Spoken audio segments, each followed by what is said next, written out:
Also tatsächlich kann es sein, dass sich da auch eine Entwicklung ja, möglicherweise auch langfristig ausdifferenziert, und wir stehen vor neuen Problemen, und es gab im 18. und 19. Jahrhundert gab es in Deutschland und den USA eigentlich ein relativ ähnliches Grundwerte- und Grundfreiheitsverständnis, wenn man solche Freiheitskataloge, auch was den Schutz der Privatsphäre angeht, vergleicht in den entstehenden USA im späten 18. Jahrhundert und sagen wir mal im deutschen Vormärz und in der 48er Revolution. Das hat sich dann in solche Forderungen wie nach dem Schutz des privaten Hauses, Wohnungstür zu, oder in Deutschland immer noch auch klassisch im Grundgesetz formuliert, Post- und Fernmeldegeheimnis, Briefgeheimnis dann manifestiert. Und es kann sein, dass sich das jetzt tatsächlich stärker an den neuen Medien auch auseinanderentwickelt. Ich selber bin auch Deutscher, aber trotzdem eigentlich auch skeptisch gegenüber diesem zugespitzten Recht, darauf vergessen zu werden. Und, im Grunde ist es für mich fraglich, ob man ein solches Recht überhaupt einklagen können darf.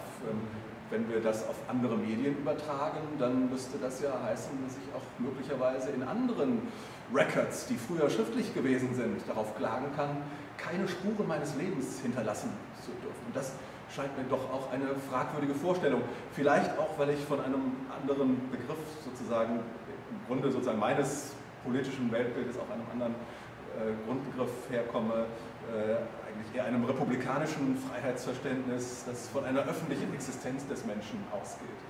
Und dieses republikanische Freiheitsverständnis, in dem der Mensch zunächst einmal ein öffentliches Leben führt, das dann gleichwohl auf der anderen Seite natürlich auch des Gegengewichts und des Schutzes der Privatsphäre bedarf, das würde ich sozusagen meinen eigenen Landsleuten, wenn sie so wollen, jetzt den Deutschen auch vorhalten, dass das vielleicht auch dann leicht unter die Räder geraten kann, wenn man ein solches sehr stark auf den Schutz der radikal autonomen Subjektivität zugeht. Es geht um mich, ja, und in welchen anderen Bezügen ich eigentlich stehe, das ist egal. Ich habe dieses Recht, vergessen zu werden, und das wird da durchgesetzt.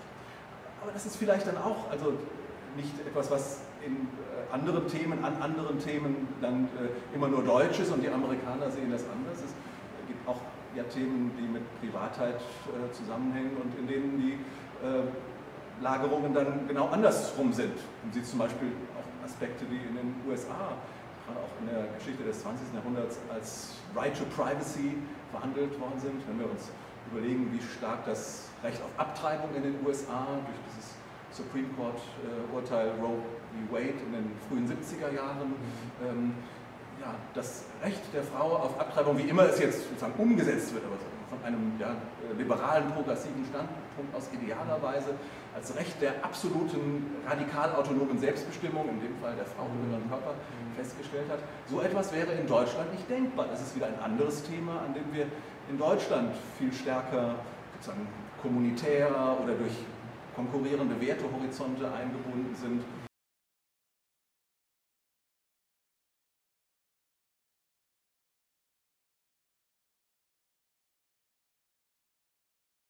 Absolut. Ich weiß nicht, ob ich von einem Recht auf Anonymität sprechen würde, aber sicherlich. Also in Diktaturen und autokratischen, autoritären Systemen ist dieser Schutz der Privatsphäre wirklich auch an der Haustür natürlich etwas ganz existenziell Entscheidendes. Und die polnischen Dissidenten in den 80er Jahren, ich glaube bei Adam Michnik hat das mal so formuliert, Freiheit ist und Demokratie bedeutet, wenn ich ins Bett gehen kann und ich weiß, da klingelt niemand nachts und dann steht jemand im Ledermantel vor der Tür. Aber das muss natürlich genauso gut auch in Demokratien gelten, und das republikanische Freiheitsverständnis muss sich auch an dieser Stelle sozusagen vor sich selbst in Schutz nehmen, und das, was wir unter Demokratie verstehen, bedeutet ja zum Glück, dass das Recht vielleicht auch, wenn man so weit gehen will, einen moralischen Appell, sich auch öffentlich zu engagieren, sich selber sozusagen zur öffentlichen Person auch zu machen, aber eben nicht die Verpflichtung dazu, sondern auch das Recht, daran nicht teilzunehmen.